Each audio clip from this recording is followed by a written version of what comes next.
everybody, I'm Noreen and welcome to my kitchen and another installment of What's for Dinner. In this case, it's breakfast for dinner. We're gonna make some homemade corned beef hash because St. Patrick's Day is right around the corner and you can't have St. Patrick's Day without a little bit of corned beef.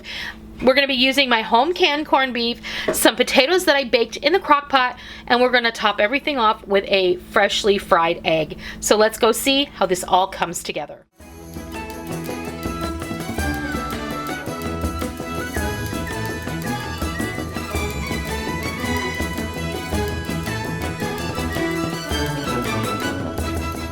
We're going to go over all of the ingredients for our homemade corned beef hash. This is a really quick and easy version. Now, I have a video on how to make corned beef hash using leftover corned beef. When I made my homemade corned beef, I did that video, and that video is 7 years old. So it's time to upgrade the video, and we're going to go ahead and use my home canned corned beef. If you're interested to see how I did that, I'll leave a link to the video at the end of this video, where you can always find a linkable card that will take you directly to the video that you want to look at, as well as a link down below in the description box. And usually I leave those down at the bottom of my blog entry. So what we have here is I have 3 pints of cubed corned beef that I drained and I flaked with my fingers. And then I have 3 large pre-cooked potatoes. We baked these potatoes in our crock pot. We did this in a different video. I will link that at the end of this video as well, so you can have a look. I have 1 large onion that comes to about 2 cups of very finely diced onion, and we have a half a stick or 4 tablespoons of butter.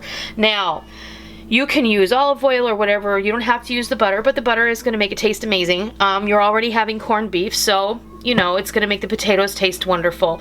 We're going to add some black pepper, and that's it. The corned beef is salty enough, and you're not going to need to add any salt. So we're going to go over to the stove, and I'm going to show you how we make delicious homemade corned beef hash. Alright, we've got our butter melted in our skillet, and I just have this is a 10-inch cast iron skillet, and I've melted 2 tablespoons of that butter. We're going to use the butter in 2 different additions. Don't fling your onions across your stove. What I'm going to... What? Or at your husband. Or at your husband. Yeah, don't do that either. We're just going to sweat these onions down. We're going to give them a little bit of a saute, and when they're ready to move forward, I'll be back and I'll show you what happens next. Alright, our onions are ready to move on. We got a little caramelization on there. Don't walk away from them because it could turn out really bad. Now I'm just going to go ahead and add in our meat and give it a turn. Get it mixed in with those onions. It's going to cool down the pan a little.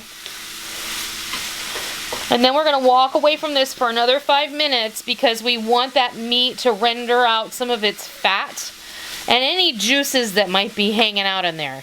It smells amazing already, I have to say. It is.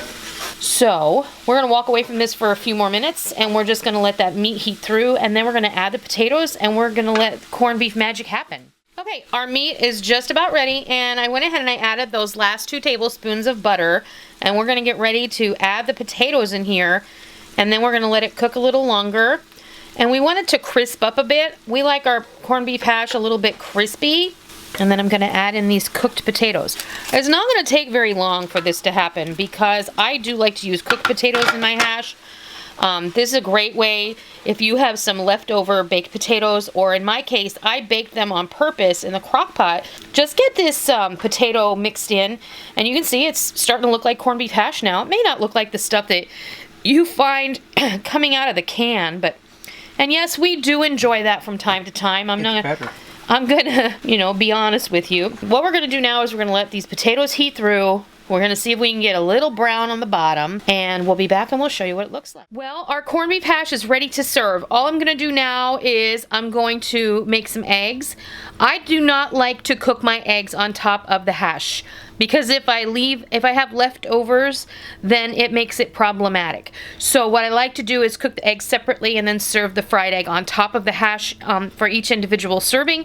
So we'll meet you back over at the counter, and we'll fix you up a plate of homemade corned beef hash and eggs. Well, there you have it, a delicious plate of homemade corned beef hash with a fried egg right on top. And I'm just gonna go ahead and break that yolk, and Rick usually just mashes everything up all together in there with it and uses usually his plate. So yeah, this is gonna be delicious. It tastes really good. We have tasted it out of the pan, and it's really lovely. Do you want to taste it now? I have to. You have to. What do you think? Definitely better than out of pan. It looks so good. It is really good.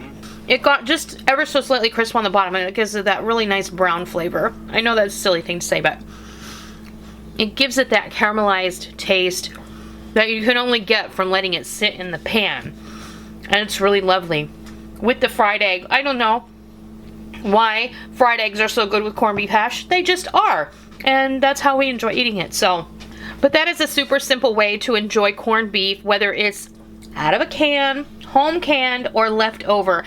If you have leftover corned beef from your St. Patrick's Day dinner, just chop it up super fine. Same with the onion, same with the potato, and proceed the same way that I did, and you'll have a lovely leftover meal.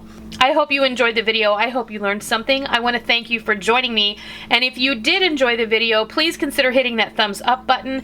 And if you're not already, you know the drill. Please hit the subscribe button. If you are already subscribed, please hit the notification button, because we don't want any of you to miss out on all the real food for real people, real easy recipes that we present right here on our YouTube channel and straight from our kitchen every single week. I hope you give this homemade corned beef hash and eggs a try, and I hope that you love it. And until next time, I'll see ya.